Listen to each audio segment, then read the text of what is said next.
Hello students, स्वागत है आप सभी का एक्सीलेंट स्कूलिंग यूट्यूब चैनल पे। तो स्टूडेंट्स, आज की इस वीडियो हम देखने वाले हैं निबंध किस प्रकार आपको लिखना है ताकि आपको बोर्ड एग्जाम में पूरे मार्क्स मिल सकें। ठीक है, तो खासकर आज की इस वीडियो में हम सिर्फ ये सीखेंगे कि निबंध किस प्रकार आपको लिखना है और किस प्रकार के निबंध को हम अच्छा कहते हैं। ठीक है, तो इस पूरे वीडियो हमारा सिर्फ और सिर्फ एक फोकस होगा कि आपको बोर्ड एग्जाम में पूरे मार्क्स लेने हैं निबंध में। ठीक है, मैं आपको बता दूं कि इस वीडियो में आपको वो चीज़ें बताने वाला हूं कि अगर आप वो सीख लेते हो तो आप किसी भी प्रकार के निबंध को लिखने के योग्य हो सकते हो। ठीक है, बस आपको क्या करना है, ध्यान से देखना है वीडियो को और पूरा अंत तक देखना है।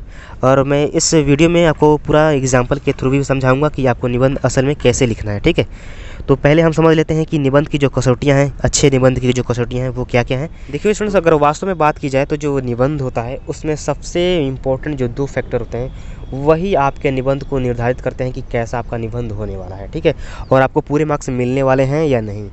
तो क्या है वो दो फैक्टर, सबसे पहले मैं आपको बता दूं, यहाँ पे वही आपकी कसौटियाँ भी हैं निबंध को परखने की। ठीक है, तो जैसे यहाँ पे मैंने आपको बताया है कि यहाँ पे आप देख सकते हैं जो सबसे पहला मेन फैक्टर है वो है कंटेंट, यानी सामग्री जो है निबंध में आपने लिखा क्या है वो सबसे ज़्यादा मैटर करता है कि आपने निबंध में आखिर क्या लिखा है। आपने क्या उस निबंध में वो चीज़ें लिखी है जो एग्जामिनर जानना चाहता है, या फिर आपने सिर्फ उन चीज़ों को लिखा है अपने निबंध में जो आपको मार्क्स न दिला करके आपके मार्क्स कटा सकती है। ठीक है, आपने उस निबंध में अपने नॉलेज का कितना प्रदर्शन किया है वो आपकी कंटेंट है। ठीक है, सच कहूँ तो जो एग्जामिनर है वो आपको नहीं जानता। ठीक है, वो सिर्फ और सिर्फ आपके निबंध को पढ़ेगा, वो आपके जो आपने कॉपी पे लिखी है उन चीज़ों को पढ़ेगा, उससे वो डिसाइड करेगा कि आप किस प्रकार के स्टूडेंट हैं, औसत स्टूडेंट हैं या फिर आप ब्रिलियंट स्टूडेंट हैं। वो सिर्फ आपकी लिखावट को देख करके जज करेगा। ठीक है, तो ध्यान रखिएगा जो आपका कंटेंट है निबंध का वो सबसे शानदार होना चाहिए। ठीक है, अभी हम जस्ट जानने वाले हैं कि आपकी जो सामग्री है, जो निबंध लिखने की जो सामग्री है, उसमें क्या क्या चीज़ें हों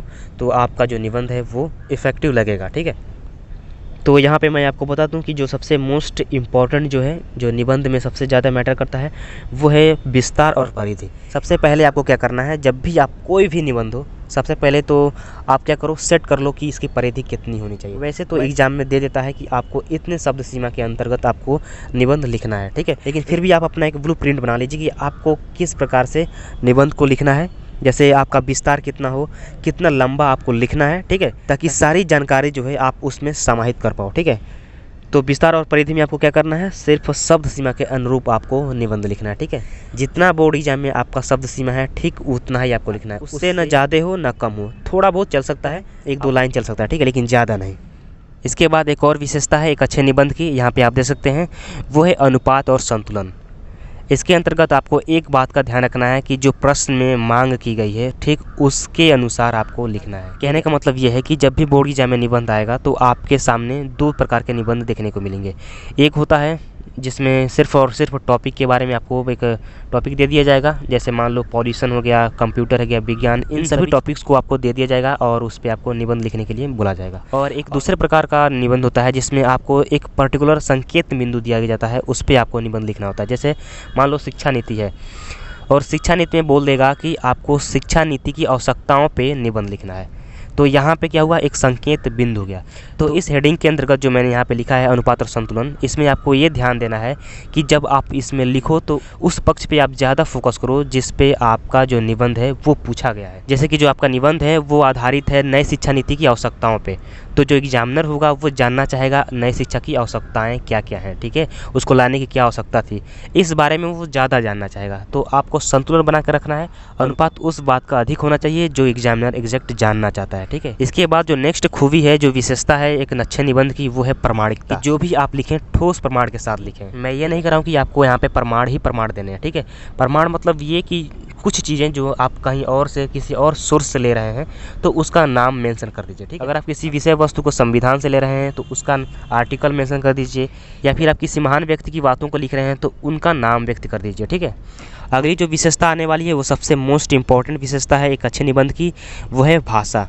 तो जब आप निबंध लिखें तो भाषा का खास ख्याल रखें। इसमें आपको क्या करना है, इसमें आपको शुद्धता पे और आपकी भाषा में प्रवाह है या नहीं, पाठक को आनंद आ रहा है या नहीं, इस बात का पूरा ध्यान आपको रखना है। ठीक है, और हाँ, जो आपकी भाषा हो निबंध में वो सरल हो ताकि एग्जामिनर जो है वो आसानी से पढ़ सके और समझ सके। और हाँ, कहीं कहीं आप प्रांजल शब्दों का और तत्समी शब्दों का प्रयोग करते रहें। ठीक है, इससे क्या होगा कि आपकी जो नॉलेज है वो झलकेगी आपके इस निबंध में।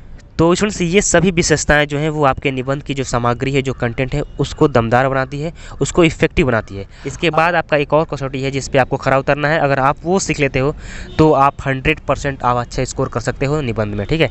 वो है प्रेजेंटेशन, यानी कि प्रस्तुतिकरण। अब इसके अंतर्गत आप ये सीखने वाले हो कि आप बोर्ड एग्जाम में अपने नॉलेज को किस प्रकार से प्रेजेंट करो ताकि जो एग्जामिनर है उससे अच्छा फील हो और वो आपको पूरे मार्क्स दे।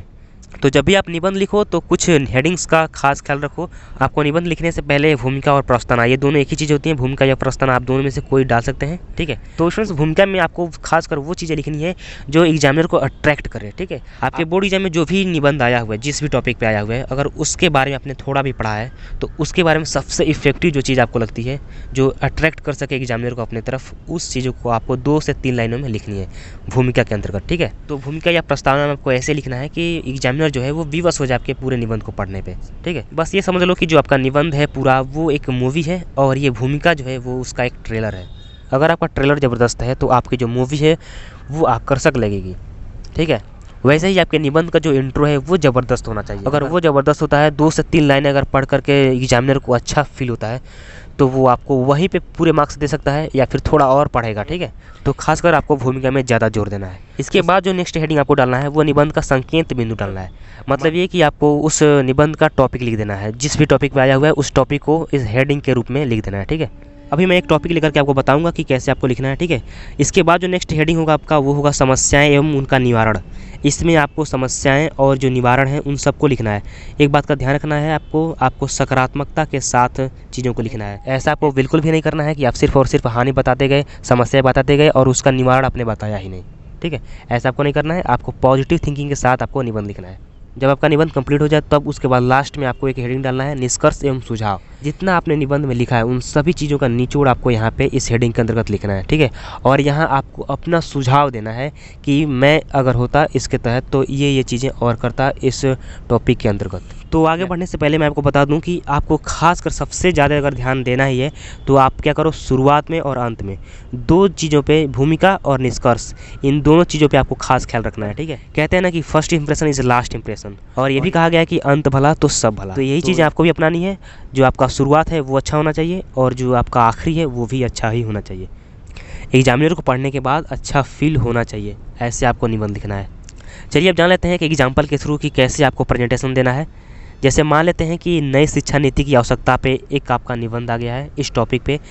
तो आपका जो हेडिंग होगा सबसे पहले वो होगा भूमिका या प्रस्तावना। इसके अंतर्गत आपको भूमिका लिखनी है। सबसे इफेक्टिव जो लाइन है वो यहाँ पे आपको लिखनी है, अट्रैक्ट करनी है एग्जामिनर को अपने तरफ। अब इसके बाद जो हेडिंग होगा आपका वो होगा नई शिक्षा नीति की आवश्यकता। जैसे यहाँ पे मैंने आपको बताया था ना कि आपको यहाँ पे जो संकेत बिंदु है उसको यहाँ पे हेडिंग के रूप में लिखना है।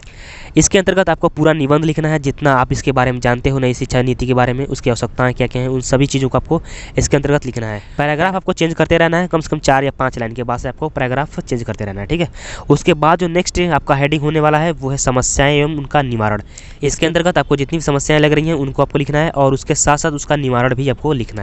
अब जो आपका नेक्स्ट हेडिंग होगा वो होगा निष्कर्ष एवं सुझाव। इसके अंतर्गत जो है वो आपका पूरा निबंध जो है उसका निचोड़ इसमें होना चाहिए और इस टॉपिक से संबंधित आपका जो भी सुझाव हो इसके अंतर्गत आप लिख सकते हैं। ध्यान रहे कि वो सकारात्मक हो, ठीक है।